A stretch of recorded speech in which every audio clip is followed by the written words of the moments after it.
This is Nick. This is Jack. It's Friday, the real Friday, May 30th. And today's pod is the best one yet. And this is a T-Boy. The top 3 pop business news stories you need to know today. Oh, besties. Jack and I are about to make you the most interesting person at Sunday brunch, baby. Because this episode's a T-Boy? It's a T-Boy. It's the best one we've ever done. Jack, 3 stories for today's show. What do we got on the pod? For our first story, Amazon and the New York Times just hooked up for an unexpected AI deal. That's right. We're about to get the first ever premium chatbot, Alexa Plus. For our second story, after a couple shocking developments, Trump's trade war is about to go to the Supreme Court. We got checks and balances on the pod today and what this huge ruling means for stocks, the economy, and Barbie dolls. For our third and final story, Hailey Bieber's skincare brand, Rhode, was just bought by Elf Beauty for $1 billion.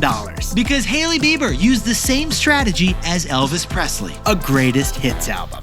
But Yetis, before we hit that wonderful mix of stories. Oh, what an MIX of stories, Jack. Love the mix. VICTORY. Ding, ding, ding. That spells victory for the spelling bee. Because last night was the 100th spelling bee tournament. The finale was last night. We were watching 243 spellers, 4,072 words, 6 or 5 vowels, and one big winner. But here's the wild twist that we noticed as we watched this year's spelling bee. Geography. That's right. In order to win the spelling bee, you gotta know geography. Because a little known secret about spelling bees, the hardest words to spell are the places. Yeah, the places. There's no root word, no language of origin. You just gotta memorize the map, baby. Like Mississippi. Yeah. I didn't even know that was a word. I thought it was a name, but that could be in the spelling bee. There are actually 6 more S's in Mississippi that they just dropped a few years ago. Which means you can't win the spelling bee unless you're Carmen Sandiego. So Jack and I jumped in T-Boy style and we whipped up the top place questions from the spelling bee. You ready for this one, Jack? Am I the contestant? Yes, you are. And here we go. Jack, the first word is Abitibi, which is a body of water in Canada. A B to B? Yes. ABITABI. Okay, it is ABITIBE. Second question is Hoofddorp, which is a town in the Netherlands. HOOFDORP. Sorry, Jack, that's HOOFDDORP. 2 D's? That's ridiculous. That's right. Yeah, the Dutch, they get you every time. And finally, the longest word ever used for a geographic name in the spelling bee. Are you ready for this, Jack? Yes. Chargo Gaga Gam Manchago Gugag Chabana Gungamagog. Can you repeat that word, please? Yes, Jack. That would be Chagag Raga Bagman Chagag Gagag Chaban Gungungamagog. This is fake, right? Not fake, real word. Okay, what's the language of origin? It is a native name for a lake in the state of Massachusetts, just outside Boston. Can use it in sentence. Yes, Jack, I can. After the Sox lost to the Yankees in the series, we cried all the way back to Lake Chagagamagog, Monchog, Magagagog, Mongbagachog, Mongong, Magog. CHARGOGOG. Sorry, Jack. Yetis, hit us up with your favorite geographical word. Drop it in the comments. Let's hit our 3 stories. Let's hit them, baby. 15 years before this song, 2 boys from the Northeast met in the dorm. They had an idea that caused a cultural storm. It's the best one yet, but the best is the norm. Jack, Nick, that's it. I don't even think they need to practice. 50%, that's a fat tip. T-Boy City on your at list. If you know, you know, cause we ready to go. We can't wait no more, so just start the show. Start the show. For our first story, the New York Times and Amazon just hooked up in what we're calling the high school dance of AI. Because the New York Times lets Amazon create the first premium AI chatbot. Funny thing, Yetis, Jack and I have noticed there's a bit of a love triangle going on in the artificial intelligence industry, right? It started 2 years ago when Yeah. ChatGPT got its first punch in the face. Slap in the face. An epic lawsuit from the New York Times. That's right. The New York Times and a group of media companies sued OpenAI for stealing their content without compensation. The New York Times paywalls its news. Then OpenAI reads that news and regurgitates it for free to anyone using OpenAI. That was the law. So the New York Times is a legal plaintiff suing OpenAI. Those two not in a relationship. But now, 2 years later, New York Times is getting in bed with Amazon and their AI department. That's right. They're partnering. Partnering.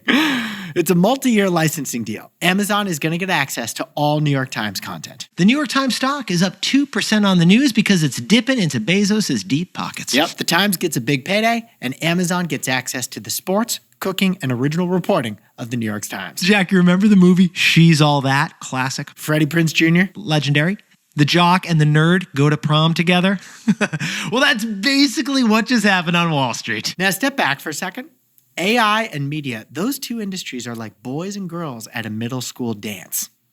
Everyone's on the sidelines, but a few have started to go into the middle and find a dance partner. Cue the Barry White, Jack. It looks like the Wall Street Journal partnered with OpenAI, Reuters partnered with Meta, and the New York Times has now partnered with Amazon. For Amazon, the key reason they want the New York Times is to feed Alexa content. Specifically, Alexa Plus. Because Alexa Plus is Amazon's way-delayed attempt at turning Alexa into an AI conversation partner. Because remember, 10 years ago, Alexa became the leader in voice assistants. But in the 10 years since, it's become the lagger in AI chatbots. However, with this New York Times hookup, Alexa could actually become your #1 source of information. You could discuss the front page of the Times every morning with your voice box assistant. Like, hey Alexa, it's Valentine's Day. I need to cook a romantic dinner. Can you walk me through a fun idea? What do you got? It's going to find the perfect solution in the New York Times cooking section. Or, hey Alexa, why are the Giants so bad this season? What's going on? It'll read reporting from The Athletic, the New York Times' news sports section. Or, hey Alexa, what's the takeaway from the TBOY podcast on this story?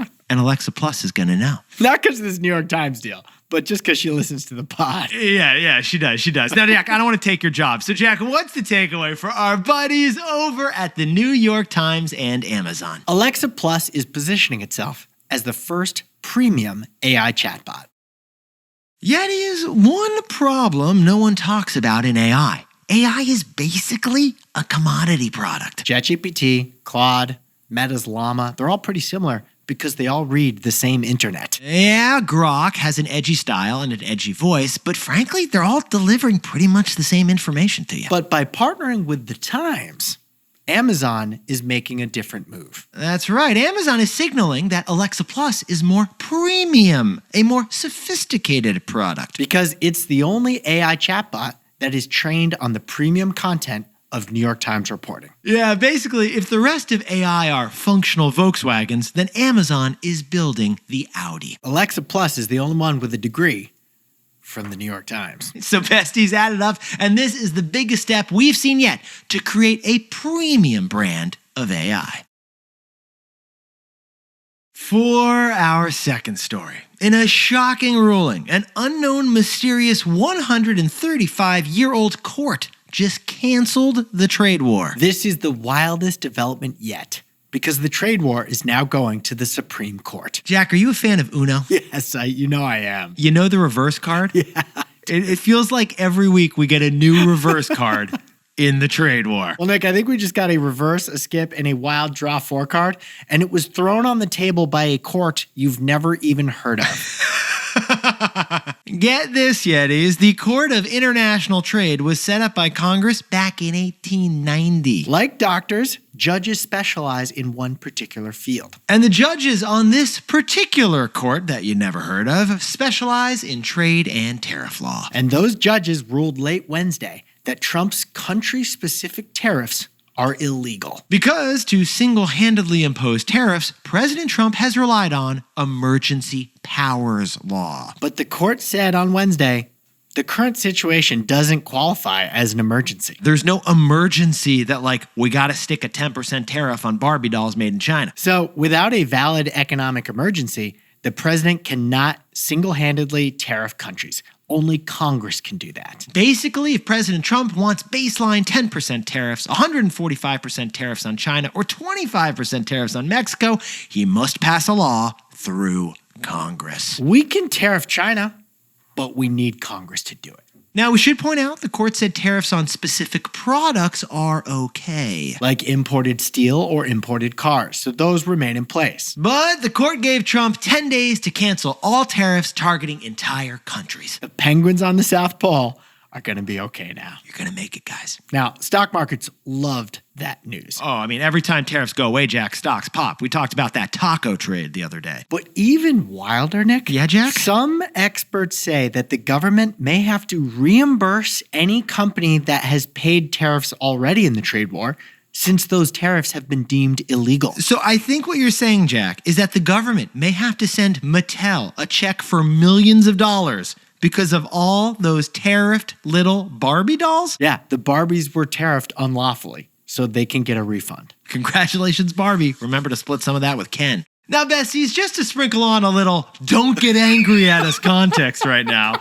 Remember, everything these days is viewed through a lens of political suspicion, so there is something we want to clarify. The 3 judges on this court were appointed by Ronald Reagan first, Barack Obama second, and Donald Trump third. And those 3 judges ruled unanimously against these tariffs. But this ruling has also already been appealed by the Trump administration. And this thing is definitely going to end up at the Supreme Court. In fact, last night, an appeals court paused everything we just said until the Supreme Court decides on the trade war. So the trade war is actually still on. The ruling from less than 24 hours ago has already been paused. So, Jack, what's the takeaway for all our buddies who are in the trade war? Trump could lose his biggest bargaining chip.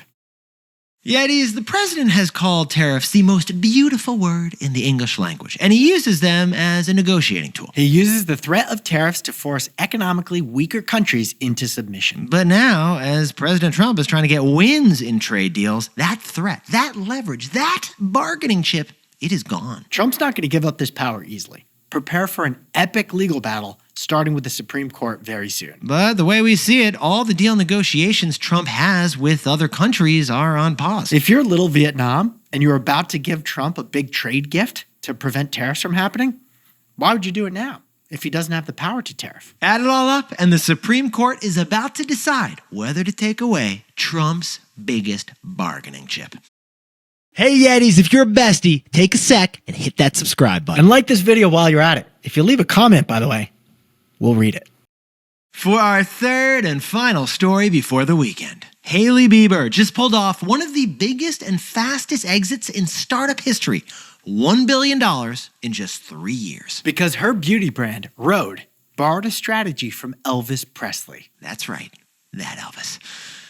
But Jack, let's start with Elf Beauty, who's had a rough year. The stock looks like it was out all night. Yeah, it does. It got some bags under your eyes, Elf Beauty. In April, Elf Beauty stock was down 60% on the year because of the trade war. That's right, because 3/4 of Elf Beauty cosmetics are made in China. And they just had to announce that everything is going up in price by $1. Yeah, on Instagram, they actually posted, "Not gonna lie, inflations and tariffs have hit us hard at Elf Beauty." We appreciate the honesty from Elf Beauty. But the stock surged 25% this week on news they're spending $1 billion to acquire Hailey Bieber's skin brand, Rhode. Apparently they do have some money. And Justin Bieber was so proud that his wife sold her company for $1 billion, he cut off his bangs. Did he? Or maybe he already had. I'm not sure. But they're not there anymore, Jack. Now, if you're not familiar with Rhode Beauty, basically they have the same value proposition as Krispy Kremes. Yeah, to glaze your skin with goodness. That's their actual tagline. They want to make your skin so dewy, and I know you hate when I say this word, Jack, but you'd lick your own face. We must be in the second half of the pod because you're on a roll. Well, let's talk financials, Jack, because this company, Rhode, has done $212 million in revenue in the last year. And it's all direct to consumer and it's all online. Rhode Beauty is not in any physical stores yet. But the key reason why Elf Beauty has fallen in love with Rhode, what is it, Jack? A majority of Rhode's cosmetics are made in Italy and South Korea. So the business protects Elf against both wrinkles and tariffs. But here's what Jack and I found fascinating about this story. Hailey Bieber's Rhode has accomplished all of this with just 10 products. They've got a cream, a balm, a serum, and an iPhone case that actually is customized to hold your lipstick. That's a really funny product. But seriously, there's only 10 things you can buy on the website. That's right. You can count all of the products that Hailey Bieber's company makes on two hands. Or as they put it, they make one of everything really good. Now, Jack, in order to really understand the story, could you please sprinkle on some context to the cosmetics industry? It's the opposite. Elf Beauty has 400 products. L'Oreal has 1,000 products. From all the ads we've seen on TV our whole lives, Maybelline has maybe 1,000,000 products. But Hailey resisted the temptation to go beyond 10. It's like an invisible dewy ceiling she refuses to crack. And you know what this means, Jack? At her $1 billion valuation, each of her products is technically worth $100 million. So that iPhone case with a customized lipstick holder is a $100 million product? Yes, it is, Jack. So besties, for all of Hailey Bieber's Instagram posts shimmering like a watermelon, it appears that she actually borrowed a strategy from the music industry. And it has nothing to do with Justin Bieber. No, it doesn't. So Jack, what's the takeaway for our buddies over at Rhode Beauty? Rhode just sold for $1 billion because of Elvis Presley. Yetis, some fun business history here. Elvis Presley is the first musical artist to publish a greatest hits album. It was 1958, and he published Elvis Golden Records. It was only his best songs, the ones that sold 1 million units. Well, Elvis's greatest hits album went platinum for similar reasons, we believe, that this skincare company just sold for $1 billion. Because in a world that offers more, too much frankly, there are major benefits to resisting and doing less. For consumers, offering less limits the stress of choice. And seeing so few choices on Rhode's website implies that each product is premium. And for the business, offering less streamlines operations, simplifies marketing, and saves money overall. Like Elvis's greatest hits album, Hailey Bieber only offers her greatest hits. And that's how she just sold for $1 billion in 3 years. Jack, could you whip up the takeaways for us for the real Friday? The New York Times stock jumped on a multi-year licensing deal with Amazon to feed their AI. Alexa Plus, she's being positioned as the first premium AI chatbot. For our second story, the Court of International Trade said Trump's tariffs are illegal, but an appeals court has already paused that ruling. So the Supreme Court will decide whether Trump gets his biggest bargaining chip. Tariffs. And our third and final story is Elf Beauty. They just bought Hailey Bieber's Rhode Beauty for $1 billion. Elvis pioneered the greatest hits album. Hailey Bieber made it her business model. But Yetis, this pod's not over yet. Here's what else you need to know today. First, Zuck is going to open up more Meta stores to sell AI glasses and VR headsets. According to people familiar with the matter, Meta wants to do what Apple did with Apple stores. Yeah, it started last year in Los Angeles, and now they're planning more of them so you can try on some Meta Ray-Bans before you buy them. And yes, this does mean that once again, Zuck is zucking another tech company. Yeah, Zuck is zucking Apple. And second, United Airlines and JetBlue are subletting each other's runways in a kind of airline roommate situation. Yeah. United wants access to JFK Airport because of the whole mess going on at Newark, which happens to be its East Coast hub. And JetBlue has got plenty of JFK gates, so they're swapping a few of them with United. Yeah, it's a very highbrow, lowbrow hookup, by the way. Premium and discount airline. Yeah, it's like kind of a Kim Kardashian, Pete Davidson situation going on. And finally, the new Harry Potter series coming to HBO has finally cast the 3 main characters. Harry, Ron, and Hermione will be played. I'm just kidding. I thought it was that as I was reading the books. For years, I always said Hermione.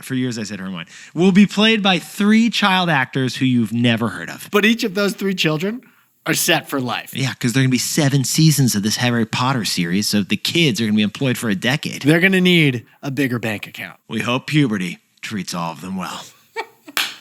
Now time for the best fact. Yeah, this one's sent in by legendary Yeti Tiffany Schmidt from Ann Arbor, Michigan. In honor of Asian American and Pacific Islander Heritage Month, we're talking about the Bing cherry. Yeah, the famous Bing cherry was named after Ah Bing, a 19th century horticulturalist who emigrated from China to the U.S. And this immigrant's precise selective breeding of only the sweetest cherries set the modern standard for what we enjoy as cherries today. And are currently the most expensive cherries on the market. And the sweetest. And also, before we go, a thanks to Emmy Seals for pointing out a correction we got to make to the pod. We said this week that Nespresso has more revenue than American Airlines.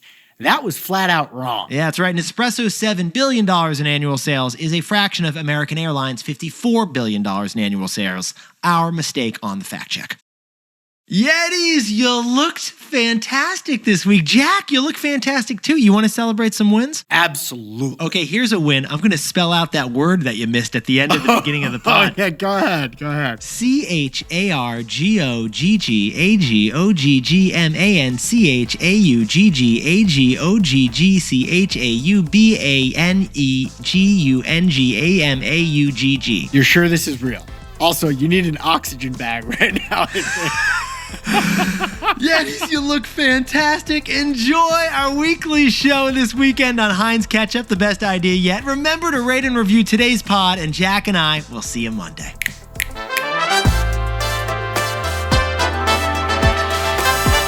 And before we go, a happy birthday to Yeti Will Beef Chung, turning 40 years old down in Las Vegas. This girl dad is spending it with a girl's dad. Happy birthday to Kevin Wolf in Malvern, Pennsylvania. This man has a fly fishing news show that I want to subscribe to. We're tuning in. And Joseph Semple, happy 36th birthday down in Philadelphia, Pennsylvania, celebrating with a life reset. There you go. He's unplugging himself and he's plugging himself back in. And Amaya Alvarez has got a fantastic birthday in Jacksonville, Florida, just finishing the first grade. Congrats, Amaya. Happy birthday to Brian Rosa, turning 40 in Gardena, California, crushing volleyballs, pound and bruise. And a shout out to Anna and Thomas in Minneapolis, Minnesota, who are having a baby in 24 hours. Anna, we're so pumped for you and the whole Hauer family. Congratulations to Ben and Lexi Einstein, who have a new baby boy over in San Francisco, Archie. And congratulations to legendary Yetis Amanda and Doug Whittam, a couple of T-Boy twins celebrating at Topgolf and opening an HSA outside of Boston. Dibs on being Amanda's caddy. Dibs. And Win is celebrating a 20th anniversary for being at Starbucks in Seattle. That has got to be a corporate record win. Congratulations to Emily and Dan Chambers, moving from Boston to Chicago. See you at the live show. Bring all your siblings. And Kyle Radzak from Warner Robins, Georgia, is celebrating a promotion in the Air Force. Kyle, thanks for flying for your service. Congrats to Miranda Day in Detroit, Michigan, who landed a job at Simple Closure the day after hearing our episode on it. That's right, we did a story on that company, and then Miranda shared it with the hiring team. Congrats on the job, Miranda. Well earned. And finally, shout out to the New York City influencer on our Instagram at TBOYPod. Check it out. They just dropped a review of NVIDIA's earnings. This is Jack. I own stock of Amazon and Krispy Kreme, and Nick and I both own stock of Apple.